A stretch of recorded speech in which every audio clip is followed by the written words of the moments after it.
San Francisco, the city by the bay, is well known throughout the world for quite a few things. It's a beautiful place, it's got a bay, it's Golden Gate Bridge, Alcatraz, and loads of hills.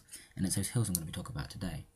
There's about 50 hills in San Francisco in total, although 7 form the romantic image of the 7 hills of San Francisco. And it was these hills that made getting around quite a problem for motor vehicles, cars, etc.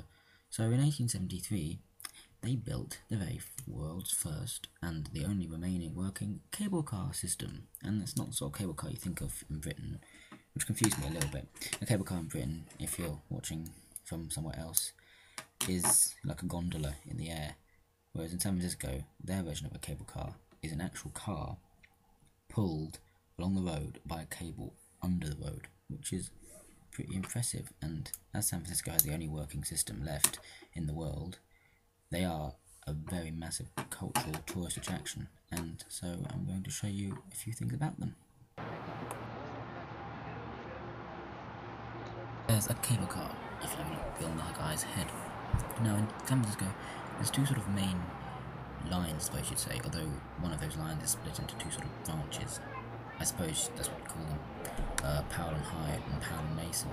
And this cable car is on one of those lines. I can't actually remember where, but as you can see from the front, it's heading towards Powell Market. And this particular line is one of the sort of single fronted cabs, which means they have to have these turntables at the ends. And it's really just quite amazing just to watch them doing these turnarounds. So what they have to do is they have to come around and manually shove it 180 degrees. Unfortunately, there was a native there to describe it to us. Look how easily he turns 6,000 pounds all by himself. You have to have guns and steel in order to be a cable car driver.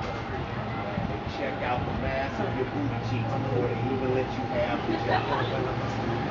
Now this is going to be several places the booty cheeks on the front.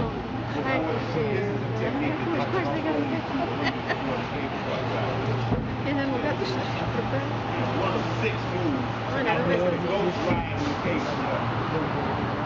That is Powell-Mason, one of the 2 main constituents, I suppose, of the system. And we had to go for a ride in it, but unfortunately we had to get off halfway because it broke down. And there's the reason why. You see that gear on the right which isn't turning, and that wheel, that's why.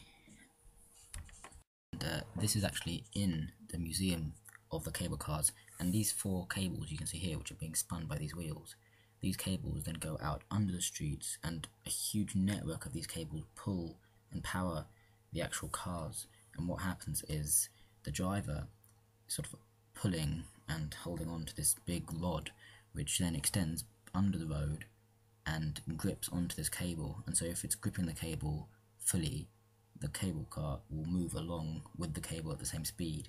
Then he can adjust the grip to brake or to speed up. It's all very, very clever, and it does mean that the driver has to be incredibly strong.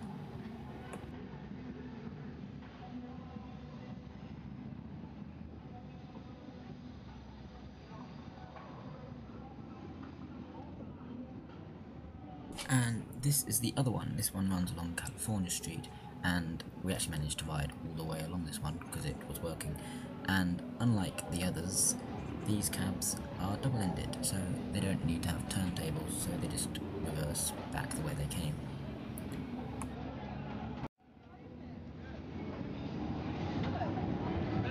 Those men have to be incredibly strong, don't they? Yeah. The man who has to pull that handle, he has to basically be able to support this entire tram's weight against that cable. Really? Yeah. It's a very, very powerful job.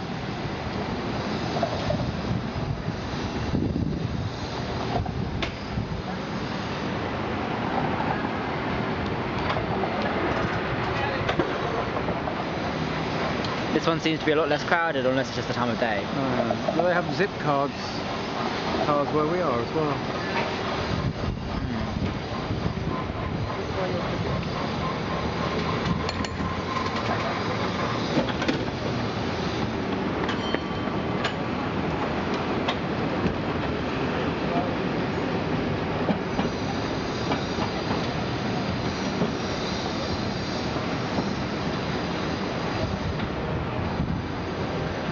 quite nice, aren't they? Quite springy things, aren't they? Yeah.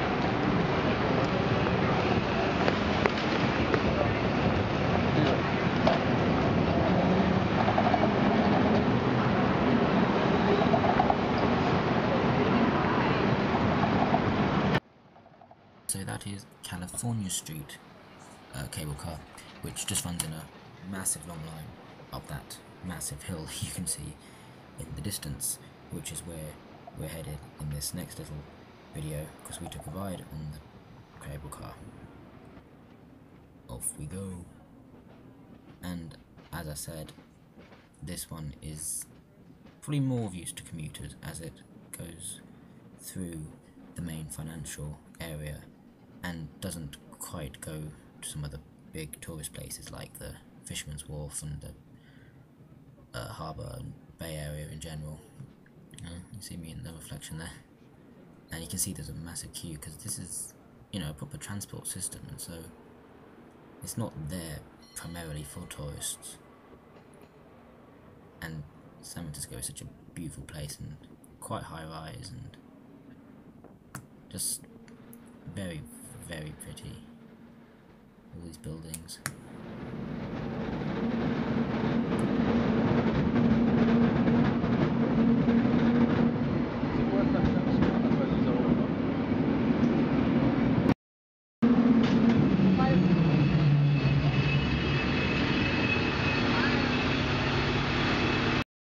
About that for the cable cars of San Francisco. They really are a wholly integral part of the city. People think of San Francisco and people think of those cable cars going up the massively steep hills to the very top with no trouble at all. San Francisco just wouldn't be San Francisco without its cable cars. So that brings this another little adventure to a close. I'll see you later with somewhere else, most likely San Francisco again, as there's a lot there to see aside from cable cars. See ya.